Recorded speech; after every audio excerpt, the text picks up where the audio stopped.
tendre, Père, dans la guérison de ton serviteur et de sa délivrance de la mort. Ton serviteur Ézéchias faisait cette prière et déclarait ceci: Seigneur, c'est par tes bontés qu'on jouit de la vie, c'est par elles que je respire encore. Tu me rétablis, tu me rends à la vie. Voici ce que ton serviteur avait déclaré. Nous bénissons ton Saint-Nom parce que c'est toi qui manifestes tes bontés. Et tes bontés, notre Dieu, nous donne, Seigneur, la vie. Et nous glorifions, Père éternel, ton Saint-Nom de ce que tu as encore manifesté tes bontés envers nous ce matin. Et nous voulons, notre Dieu, t'être reconnaissant. Que toute la gloire revienne à toi seul. Nous voici encore au devant de toi. Tu nous as rétablis et Seigneur, tu nous as rendu la vie. Pas pour que notre Dieu, nous jouissons seulement de tes bienfaits, mais que Seigneur, nous soyons toujours dans ta présence et écouter tes conseils par tes paroles que tu nous donnes chaque jour. Voici pourquoi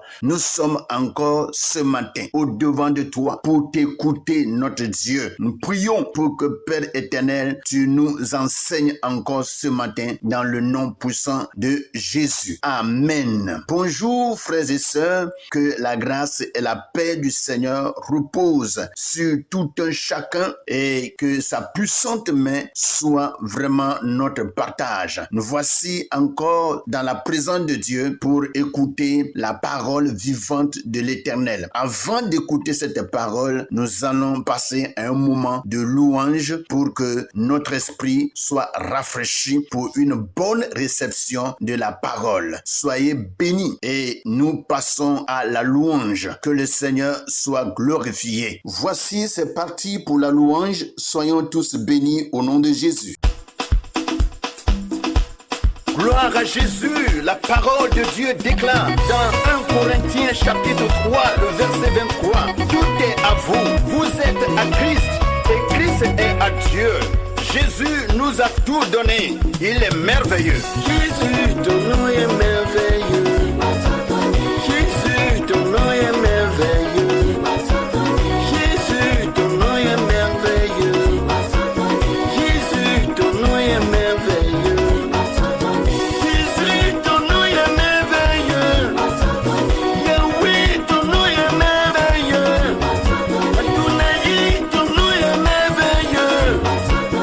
Jésus, ton nom est merveilleux. Tu m'as donné la vie que je cherchais. Tu m'as donné la paix que je voulais. Tu m'as donné la joie que je cherchais. Tu m'as donné la famille que j'ai tant voulu. Jésus, ton nom est merveilleux. Jésus, ton nom est merveilleux. Jésus, ton nom est merveilleux. Jésus, ton nom est merveilleux. Jésus, ton nom est merveilleux. Tu m'as donné la famille que j'ai cherchée. Tu m'as donné les frères que je cherchais. Tu m'as donné les enfants que j'ai voulu. Jésus, ton nom est merveilleux. Yahweh, ton nom est merveilleux. Adonai, ton nom est merveilleux. Jésus, ton nom est merveilleux. Jésus, ton nom est merveilleux.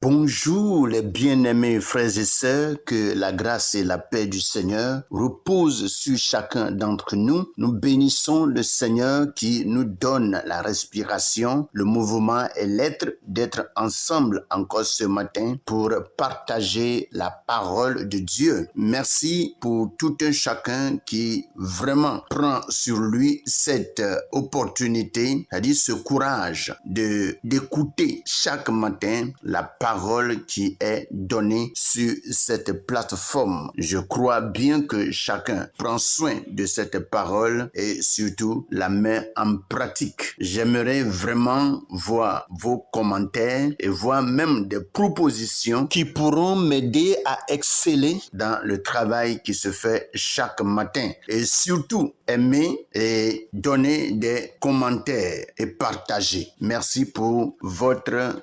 participation à l'évolution de la méditation matinale sur la plateforme Pain de Vie. Après que nous ayons écouté la louange de ce matin qui a préparé le cœur de tout un chacun, nous allons rapidement passer à la méditation du jour et je vais inviter chacun à prendre sa Bible dans le livre de Ecclésiaste chapitre 6 à partir du verset 7 au verset 9 et je lis rapidement dans la version Louis II. Il est écrit: tout le travail de l'homme est pour sa bouche et cependant ses désirs ne sont jamais satisfaits. Car quel avantage le sage a-t-il sur l'insensé? Quel avantage a le malheureux qui sait se conduire en présence des vivants? Ce que les yeux voient est préférable à l'agitation des désirs. C'est encore là une vanité et la poursuite du vent. Voici ce que Louis II nous dit. Nous allons rapidement porter nos regards sur le français courant et je vais lire le même passage, Ecclésiaste chapitre 6 à partir du verset 7 au verset 9. Il est écrit: l'être humain travaille uniquement pour contenter ses désirs, mais il n'est jamais satisfait. Le sage ne vit pas mieux que le sot. Et à quoi sert-il à un homme pauvre de savoir se débrouiller dans la vie? Mieux vaut ce que les yeux voient que ce à quoi le désir entraîne. Cela aussi n'est que fumée, course après le vent. Voici ce que le français courant nous dit. Et nous allons nous focaliser sur ces deux versions et commencer notre méditation en reportant nos regards sur la version Louis II. Et nous commençons par le verset 7. Tout le travail de l'homme est pour sa bouche, et cependant ses désirs ne sont jamais satisfaits. Voici encore une vérité que Salomon nous apporte ce matin. Et en réalité, lorsqu'on voit les efforts que l'homme fournit sur cette terre, tous les mouvements que nous faisons chaque matin, les voyages que nous faisons en moto, en voiture, dans les cars, par avion ou par d'autres moyens, tous ces efforts que l'homme ne fait cela que pour sa bouche. Vous voyez, en réalité, manger est vraiment très utile parce que celui qui ne mange pas a le ventre plat. Il a le ventre affamé. Or, comme nous le disons très souvent dans nos jargons, le ventre affamé n'a point d'oreille. Et c'est pour dire que il est vraiment très important à l'homme de mettre quelque chose dans la grosse poche, c'est-à-dire le ventre, pour avoir la force. Mais le problème est que dans ceci, il n'y a jamais eu de satisfaction. C'est-à-dire, l'homme ne peut jamais manger et dire aujourd'hui j'en ai assez mangé. Chaque jour nous mangeons. Chaque jour que Dieu fait pour nous, nous mangeons. Et l'homme n'a jamais cessé de manger. Vous voyez? Et ce que Salomon dit ici est vraiment très important et véridique. Il dit tout le travail de l'homme est pour sa bouche et cependant ses désirs ne sont jamais satisfaits. Vous voyez, tout le travail que l'homme fait, c'est pour sa bouche. C'est pour mettre quelque chose dans notre bouche. bouche. C'est pour envoyer quelque chose dans le ventre. Mais nos désirs ne sont jamais satisfaits. C'est pour dire en réalité que si nous voulons porter nos regards sur nos désirs, on ne pourra jamais satisfaire nos désirs. Mais quelque chose est très important, c'est que nous pouvons satisfaire notre âme en la confiant à la parole de Dieu, en la remettant entre les mains de Dieu, entre les mains de celui qui l'a créé, pour que Dieu puisse l'entretenir et que un jour nous puissions jouir d'une grande et éternelle joie. Vous voyez, Salomon continue et il dit ceci: car quel avantage le sage a-t-il sur l'insensé, et quel avantage a le malheureux qui sait se conduire en présence des vivants. Au jour d'aujourd'hui, quand on voit un peu la vie d'un sage par rapport à la vie d'un malheureux, on voit en réalité que il n'y a pas trop de différence. Seulement, le sage exerce une connaissance de ce qu'il a acquis de Dieu. Mais le malheureux qui, par exemple, n'a pas vraiment cette opportunité de posséder ou soit d'avoir ce qu'il veut pour en réalité voir ou soit avoir ce dont il a besoin pour continuer à vivre ici-bas. Et il a dit que quel avantage le sage a-t-il sur l'insensé? Et on parle ici de l'avantage en réalité parce que quand on voit le sage, qu'est-ce qu'il cherche? Le sage cherche vraiment à bien vivre. Le sage cherche à bien entretenir sa famille, à bien entretenir son entourage. Le sage sait parler. Le sage sait où mettre ses pas. Mais le malheureux, qu'est-ce qu'il fait? Quelqu'un qui est malheureux, qui sait qu'il est malheureux, il ne s'ingère pas dans n'importe quoi. Vous voyez? Pour quelqu'un qui est malheureux, il ne peut pas en réalité se mettre au milieu de ceux-là qui ont de l'argent et commencer à parler. Donc, il a quand même aussi une certaine crainte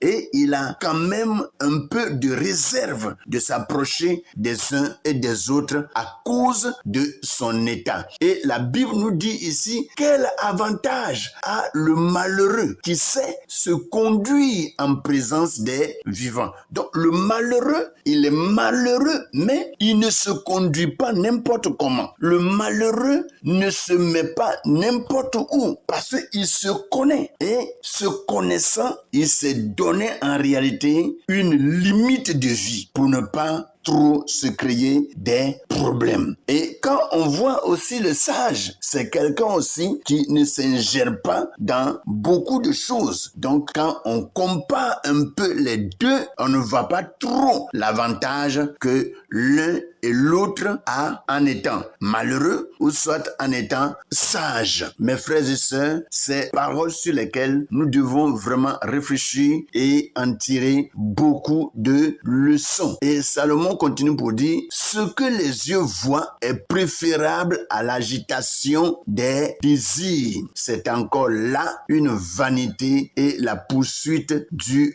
vent. Ce que les yeux voient,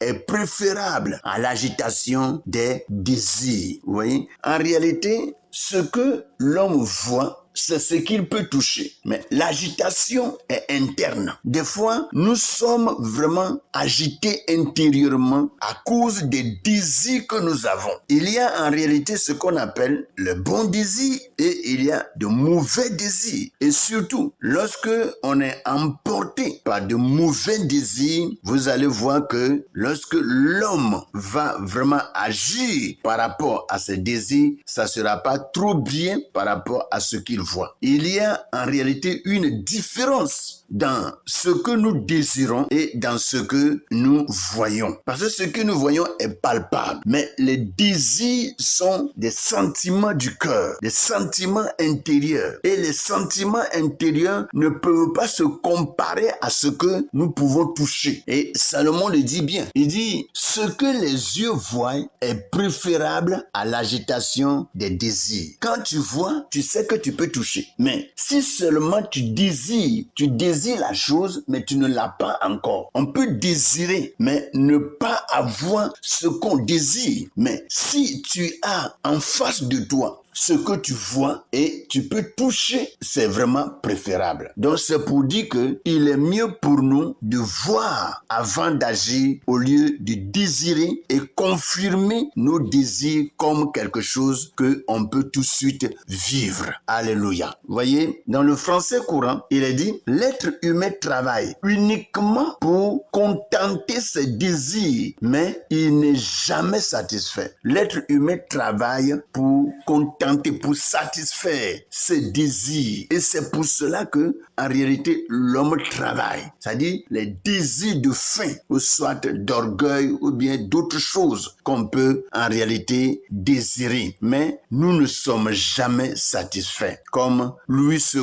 nous l'a dit tout à l'heure. Le français courant continue pour dire que le sage ne vit pas mieux que le sot. À quoi sert-il à un homme pauvre de savoir se débrouiller dans la vie? Un homme pauvre qui vraiment sait se débrouiller dans la vie, il faut dire que il est à peu près comme quelqu'un qui est sage. Il est à peu près. Parce que quand tu sais te débrouiller, parce qu'on ne peut pas se débrouiller si tu ne réfléchis pas. Vous voyez, le pauvre qui vraiment sait se débrouiller, c'est qu'il sait aussi réfléchir avant d'agir. Donc, on peut dire qu'il y a un peu d'égalité par rapport à la vie d'un pauvre et à la vie d'un sage. Vous voyez? Et il est dit ici que mieux vaut ce que les yeux voient que ce à quoi le désir entraîne. Quand on a les désirs, on est entraîné à faire beaucoup de choses parce que on veut satisfaire ses propres désirs. Mais lorsque vraiment tu vois quelque chose, là, tu peux en réalité agir au même moment où tu vois la chose. Mais le désir va t'amener à faire beaucoup de détours, beaucoup de recherches. Et si tu ne sais pas en réalité faire des détours, tu peux tomber dans les pièges du diable. Et Salomon continue pour dire, cela aussi n'est que fumée et course après le vent. Cela aussi n'est que fumée et course après le vent. Donc, tout ce qu'en réalité nous faisons ici-bas, Salomon voit que c'est de la fumée. Les choses, dès que nous n'arrivons jamais à avoir une satisfaction totale et parfaite. Alléluia. Donc, ceci dit, il faut dire que seul se remettant à Dieu peut vraiment aider l'homme. Et vous allez voir que tout ce que Salomon dit jusqu'ici, son plus grand désir, c'est comment parvenir à satisfaire son âme dans le bonheur. Comment vivre le bonheur